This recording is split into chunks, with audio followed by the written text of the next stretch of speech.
بسم اللہ الرحمن الرحیم۔ خطبہ نمبر 28۔ امام علی علیہ السلام فرماتے ہیں، دنیا نے پیٹھ پھیر کر اپنے رخصت ہونے کا اعلان اور منزل عقبہ نے سامنے آ کر اپنی آمد سے آگاہ کر دیا ہے۔ آج کا دن تیاری کا ہے اور کل دوڑ کا ہوگا۔ جس طرف آگے بڑھنا ہے وہ جنت تو ہے، اور جہاں کچھ اشخاص اپنے اعمال کی بدولت بلا اختیار پہنچ جائیں گے وہ دوزخ ہے۔ کیا موت سے پہلے اپنے گناہوں سے توبہ کرنے والا کوئی نہیں؟ اور کیا اس روز مصیبت کے آنے سے پہلے عمل خیر کرنے والا ایک بھی نہیں؟ تم امیدوں کے دور میں ہو جس کے پیچھے موت کا ہنگامہ ہے، تو جو شخص موت سے پہلے ان امیدوں کے دنوں میں عمل کر لیتا ہے تو یہ عمل اس کے لیے سود مند ثابت ہوتا ہے، اور موت اس کا کچھ بگاڑ نہیں سکتی۔ اور جو شخص موت سے قبل زمانہ امید و آرزوؤں میں کوتاہیاں کرتا ہے تو وہ عمل کے اعتبار سے نقصان رسیدہ رہتا ہے، اور موت اس کے لیے پیغام ضرر لے کر آتی ہے۔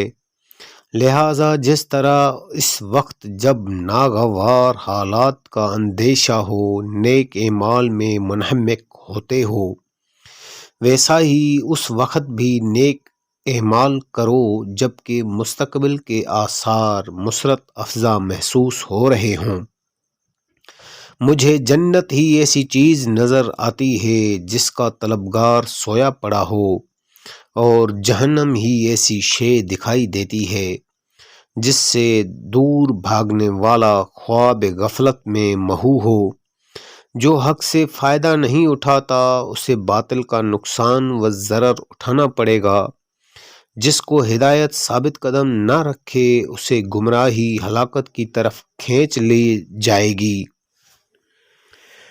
تمہیں کوچ کا حکم مل چکا ہے اور زاد راہ کا دیا جا چکا ہے۔ مجھے تمہارے متعلق سب سے زیادہ دو ہی چیزوں کا خطرہ ہے، ایک خواہشوں کی پیروی اور دوسرے امیدوں کا پھیلاؤ۔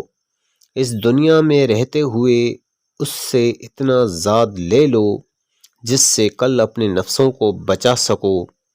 سید رضی کہتے ہیں کہ اگر کوئی کلام گردن پکڑ کر زہد دنوی کی طرف لانے والا اور عمل اخروی کے لیے مجبور و مضطر کر دینے والا ہو سکتا ہے تو وہ یہ کلام ہے، جو امیدوں کے بندھنوں کو توڑنے اور واز و سرزنش سے اثر پذیری کے جذبات کو مشتعل کرنے کے لیے کافی و دافی ہے۔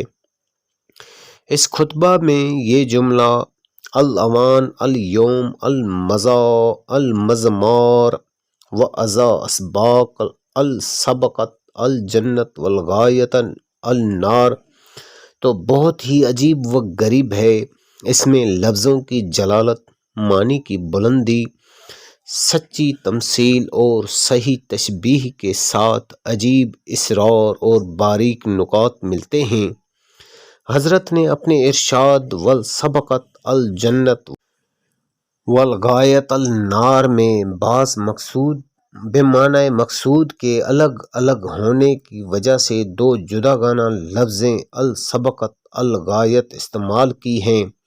جنت کے لیے لفظ سبقت بڑھنا فرمائی ہے اور جہنم کے لیے یہ لفظ استعمال نہیں کیا، کیونکہ سبقت اس چیز کی طرف کی جاتی ہے جو مطلوب و مرعوب ہو اور بست ہی کی شان ہے، اور دوزخ میں مطلوبیت و مرغوبیت کہاں کہ اس کی جستجو و تلاش میں بڑھا جائے، نعوذ باللہ منہا۔ چونکہ السبقت النار کہنا صحیح و درست نہیں ہو سکتا تھا، اس لیے والغایت النار فرمایا، اور غایت صرف منزل منتہا کو کہتے ہیں، اس تک پہنچنے والے کو خواہ رنج و کوفت ہو یا شادمانی و مسرت، یہ ان دونوں معنوں کی ادائیگی کی صلاحیت رکھتا ہے۔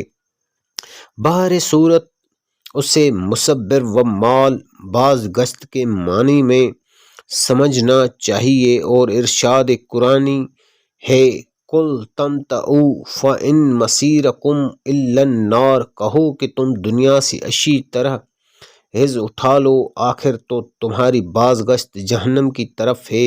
یہاں مصیر کم کی بجائے سبکم کہنا کسی طرح صحیح و درست نہیں سمجھا جا سکتا۔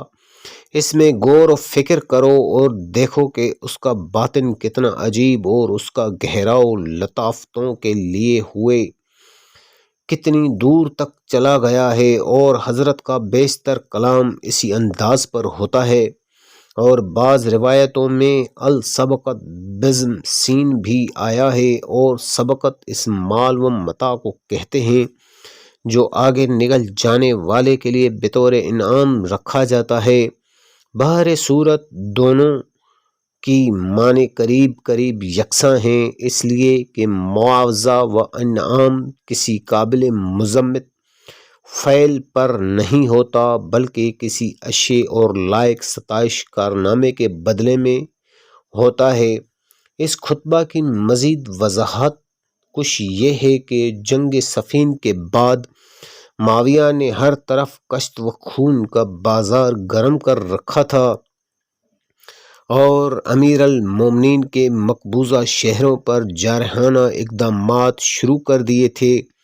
چنانچہ اس سلسلہ میں ہیبت انبار اور مدائن پر حملہ کرنے کے لیے سفیان ابن عوف گامدی کو 6,000 کی جماعت کے ساتھ روانہ کیا۔ وہ پہلے تو ہیبت پہنچا، مگر اسے خالی پا کر انبار کی طرف بڑھ نکلا۔ یہاں پر امیر المومنین علیہ السلام کی طرف سے 500 سپاہیوں کا ایک دستہ حفاظت کے لیے مقرر تھا، مگر وہ معاویہ کے اس لشکر جرار کو دیکھ کر جم نہ سکا۔ صرف 100 آدمی اپنی مقام پر جمے رہے، اور انہوں نے جہاں تک ممکن تھا ڈٹ کر مقابلہ بھی کیا، مگر دشمن کی فوج نے مل کر ایسا سخت حملہ کیا کہ ان کے بھی قدم اکھڑ گئے، اور رئیس لشکر حسان ابن حسان بکرمی کے ساتھ شہید کر دیے گئے۔ جب میدان خالی ہو گیا تو دشمنوں نے پوری آزادی کے ساتھ انبار کو لوٹا اور شہر کو تباہ و برباد کر کے رکھ دیا۔ امیر المومنین کو جب اس معاملہ کی اطلاع ملی تو آپ منبر پر تشریف لے گئے اور لوگوں کو دشمن کی سرکوبی کے لیے ابھارا اور جہاد کی دعوت دی، مگر کسی طرف سے صدائے لبیک بلند نہ ہوئی۔ تو آپ پیچ و تاب کھاتے ہوئے منبر سے نیچے اتر آئے اور اسی عالم میں پیادہ پا دشمن کی طرف چل کھڑے ہوئے۔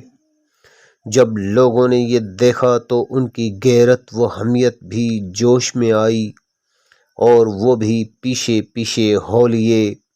جب وادی نخیلہ میں پہنچ کر حضرت نے منزل کی تو ان لوگوں نے آپ کی گرد گھیرا ڈال لیا اور بااصرار کہنے لگے کہ یا امیر المومنین علیہ السلام، آپ پلٹ جائیں، ہم فوج دشمن سے نپٹ لینے کے لیے کافی ہیں۔ جب ان لوگوں کا اصرار حد سے بڑھا تو آپ پلٹنے کے لیے آمادہ ہو گئے، اور سعید ابن قیس 8,000 کی جمعیت کے ساتھ ادھر روانہ ہو گئے، مگر سفیان ابن عوف کا لشکر جا چکا تھا، اور سعید ابن قیس بے لڑے واپس آئے۔ جب سعید کوفہ پہنچے تو ابن ابی الحدید کی روایت کی بنا پر حضرت رنج و اندوہ کے عالم میں باب الصدا پر آ کر بیٹھ گئے اور ناسازی طبیعت کی وجہ سے یہ خطبہ لکھ کر اپنے غلام سعد کو دیا کہ وہ پڑھ کر سنا دے، مگر مبرو نے ابن عائشہ سے یہ روایت کیا ہے کہ حضرت نے یہ خطبہ مقام نخیلہ میں ایک بلندی پر کھڑے ہو کر ارشاد فرمایا، اور ابن میسم نے اس قول کو ترجیح دی ہے۔